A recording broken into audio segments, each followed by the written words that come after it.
Good morning, friends. Sapper here, aka Sean, with the fire phase of turn 8 of main battle tank. So what we've got going on right now, I placed all my order markers. America won the initiative, so they chose to fire first. We've got Raptor here, sitting up on his perch. Took a shot at this T-80 right here. It's a range of 9, which is short range for a main gun. Ended up, after all modifiers, 77% chance. Rolled to 64. So now let's go to the hit location table. So what we do now is we got to figure out where we hit it. So we're facing the front of the tank. So basically, it's going to be this line right here is what we're going to roll on. So we roll 2 dice. So we get a 5 and an 8. We only apply the 5, so we go across until we find 5. So basically, 5 is hull front. And then the 8, we look on the card here. First, we have to find out if the shot can penetrate the hull front armor of a T-80. So at short range, we can penetrate 96. So then we go over to our card here. It's a falling shot. We hit the front, we hit the hull front. So the hull front armor falling shot is a 65. So 96 is greater than 65, so the shot penetrates. So that's where we use the second number. We use the 8. So we go across over here to the damage, to the AP damage. So 1, 2 to 3, 4 to 7, 8 to 10. It's a brew up result. So basically, what we can do now is we can remove that guy, and we can finally place a brew up token in that hex. So after all this time, Jack's finally been able to remove that tank from the battlefield. Finally killed him. Took you long enough, Jack. Good job, brother. So now what we'll do is we'll go to Eagle here. Eagle has a fire command. He's got 2 tanks here. It looks like these guys can't be seen because you draw a line of sight from this. You see the little white dots, so it goes from center to center. So, and I've already used a string to figure it out. That's one of the few things that I'm not really crazy about this game. You still have to use a string for line of sight. You know, it's like a miniatures game, right? Mini games, you have to have, you know, line of sight and all that kind of stuff. And, you know, this would be a great miniatures game.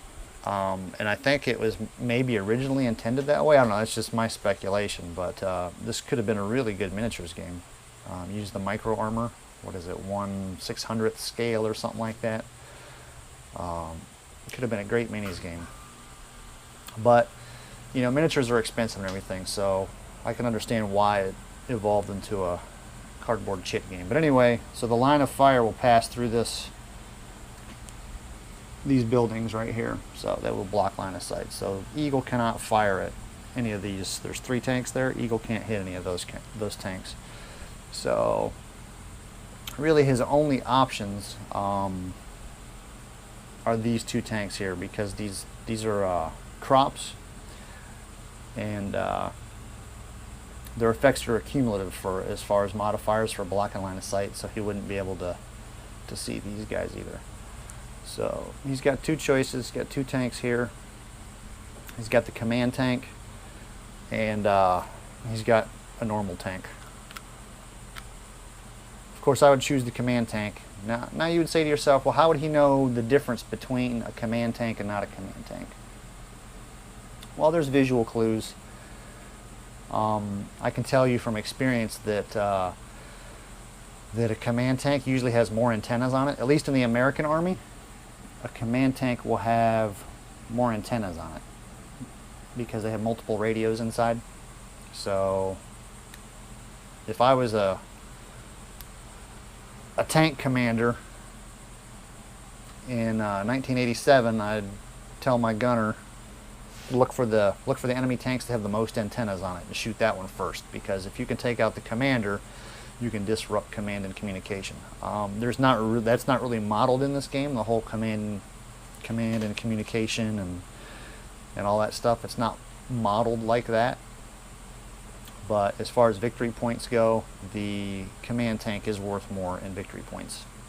So we'll count our range: 1, 2, 3, 4, 5, 6. So it's a range of 6 for an M1 tank. That's considered point blank range.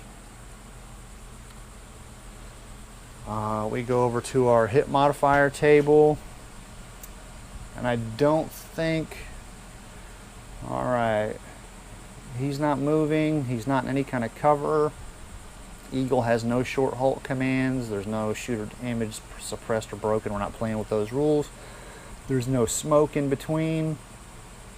He's not on overwatch, we're not playing with ammo limit or heat haze, no defensive fire, blah blah blah. So basically there's no modifiers to this roll. Then we go to our weapon sights at point blank. M1 tanks have laser sights, so at point blank range there's no modifier. We go to our unit grade. American forces for this particular scenario are veteran, so at point blank range there's no modifiers, so there's no modifiers. So we are going to use the 0 line on the point blank. So we have a 90% chance to hit. Let's roll this up live. Well, kind of live. So it looks like we got, the green is always, the colored die is always the 10s die. So it looks like we got a 51, so that's a hit. So we're shooting at the command tank.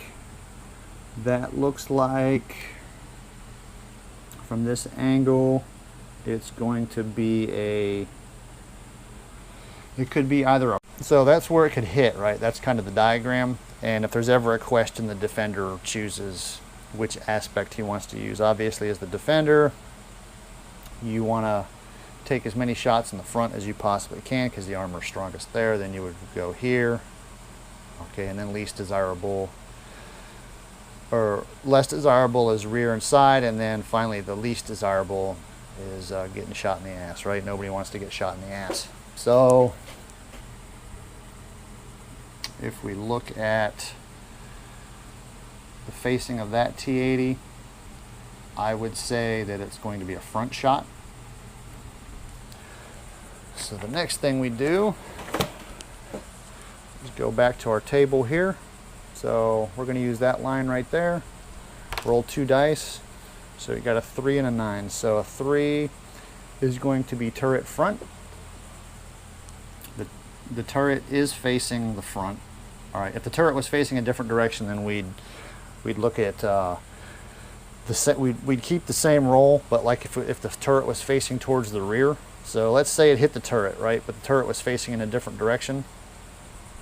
Then we would just go down to here and use that same roll, the 39, and it would have hit the turret rear. So we hit the turret in the front with the roll of 9.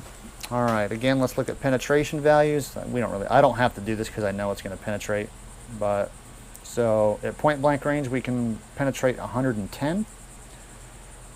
It is a level shot. Turret front on a T-80 is 95, so that definitely does penetrate. So then we look at our 9, and the 9 on the Sabo round is a brew up result. So you got the command tank, knocked him out. Go ahead and just put that in the, oh, you can still fire. So there we go. Got a brew up. Good job, Eagle. Gee, why weren't we doing this stuff a long time ago, guys? And then it looks like the last one that we have, looking at the board real quick, looks like Grizz. So let's move this. That was the command. That just helped me identify the commander. So we'll go ahead and put that over here in the pile of KO brew up bales, and then we even have an exit pile because this is points that go for the Russians. So it looks like the last American to shoot is Grizz. He's got some choices. He can shoot that tank. He can shoot this BRM, which that is it's got the ground radar on it. And then we've got these 3 BMPs up here. I think I had that little extra bullet last time that I should have. I fired at one of these guys with the tow missile, and I should have used the 25mm gun. So I think I'll do that this time. Let me go ahead and just figure out what I got to do the multiple shot thing, and then I'll be back.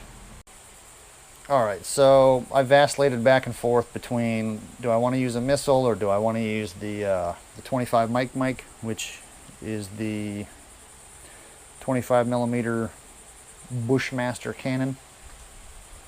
I would have a much better chance to hit with a missile, but I can only take out one of them. With the 25 mic, there's a chance that I could actually hit both of them. So I still don't know if I'll be able to hit both of them, but there's a chance. And the armor on a BMP is thin enough to where the 25 mic can just punch right through both of them. So range of 9. It's medium range for the 25 mic. The turret is damaged, so it's a -3 modifier, but the crew is a veteran crew, so that's a +2. So overall our modifiers are -1. So we go here on the table, medium range. It's a 50% chance at 0, which is where everybody starts, and our overall modifiers were -1, so that's a 45% chance, which I have written right there. And we got a 55, so that's a miss.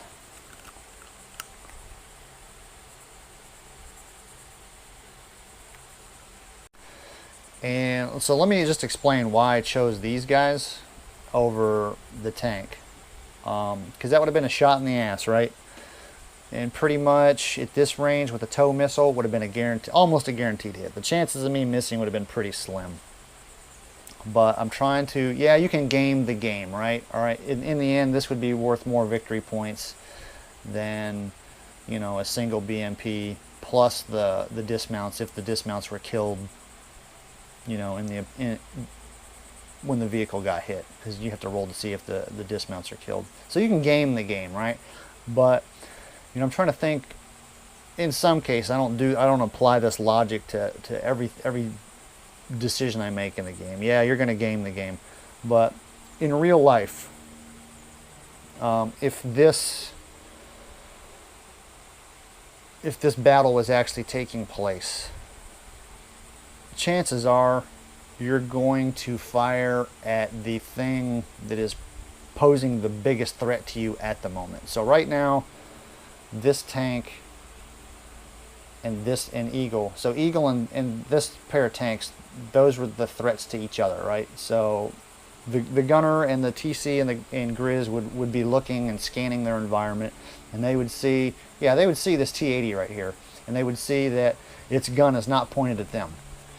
And they would also look and scan through their sights and see that we have a pair of BMPs up on the hill, and both of them are pointing their guns at Grizz. So, you know, you're gonna take out the thing that's the biggest threat to you at the moment. And at the moment, these BMPs pose the biggest threat because they've actually fired at Grizz too. So you're gonna try to kill the thing that's trying to kill you first, rather than going for the most points. So that's kind of why I made the decision I made. All right, so these 3 artillery pieces, they had a fire marker on them, so they just chose to fire smoke in front of Raptor. So these 3 hexes now have smoke in them. This T-80 right here is going to fire at Eagle. All right, he just saw his buddy get blown up, so he wants a little bit of revenge. So it's a point-blank shot. 72% chance. Basically, there was a modifier for him because of the brew up smoke in his hex, right? So the smoke and the flames from the guy that just got killed interferes with his fire. So rather than having a 90% chance, he's got a 72% chance. So let's roll that and see what happens. So 91% chance. So that's good. That's a good deal. That's a whiff.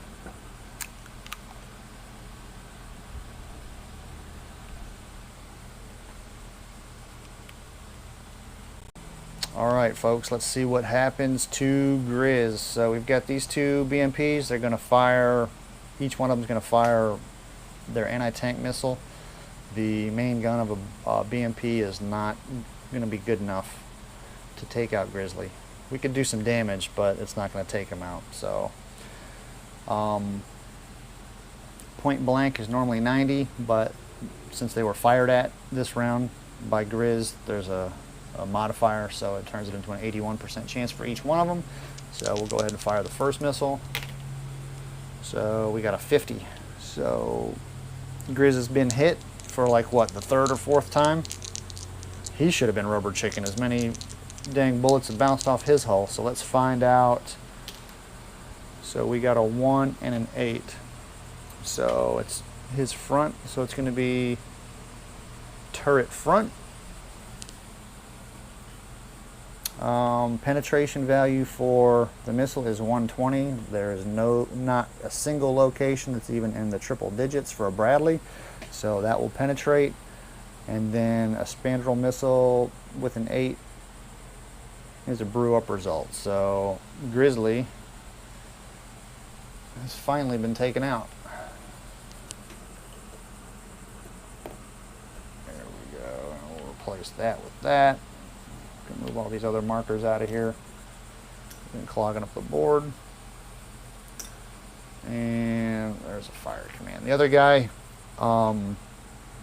we still have another BMP with a fire command, but he will lose that fire command because there's, number one, there's nothing that he can shoot anyway. But even if, the only way he would get to fire at another vehicle is if the vehicle was in the same hex or within 1 hex of where Grizz was. So if there was a vehicle there or any of the adjacent hexes to Grizz, then he would be able to shoot at that. But if there was a Bradley there, he wouldn't be able to shoot at him. So that's a wasted shot. But the Russians are happy. They cleared the riffraff out of the area. So that is it for the fire phase. There's no more fire commands left on the board, so I will go ahead and erase all this stuff and do some movement.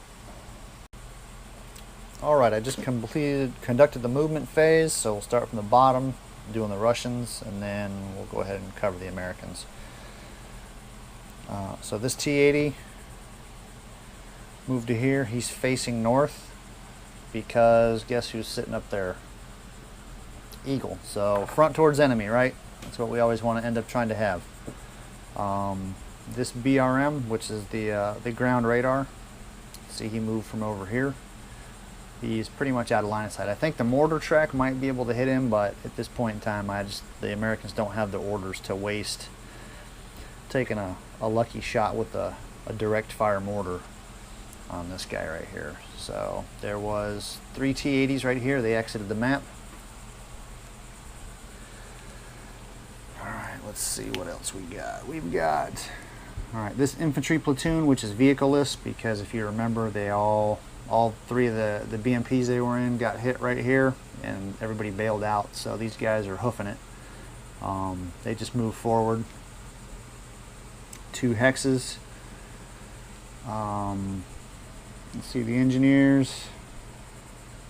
They were here. So they picked up their 1 squad of engineers that was dismounted, and they moved to right here. That infantry squad moved forward. It was in that spot right there. All 3 of these infantry squads moved forward. These 3 BMPs, they were right here, so they just kind of spun around. They are in the brush. I was going to have them move over here, but the more I thought about it, the Americans are going to get to shoot first. Bradleys have a really good main gun, which can pretty much vaporize a BMP, so I decided to have them flip around in the brush, and they'll end up popping smoke because they kind of anticipated that the Bradleys would be able to hit them, so they're going to try to utilize cover as much as they can with the brush and the smoke that they pop. These 3 infantry will end up most likely next turn loading back into the BMPs. Alright, now for the Americans. Nightcrawler took up a nice spot on the hill right there. Dog, he was here, he swung around, and he's facing this way because he sees the rush of units coming this way, so he's going to try to cut these guys off at the pass as they come this way and just kind of gun them down if the opportunity presents itself. So that's it. Movement phase is done, and that's kind of what we're looking at the moment. Not much left. It won't be too much longer, and it'll be done with, and then we'll have to tally up victory points and see who comes out on top. Alright, y'all be amazing.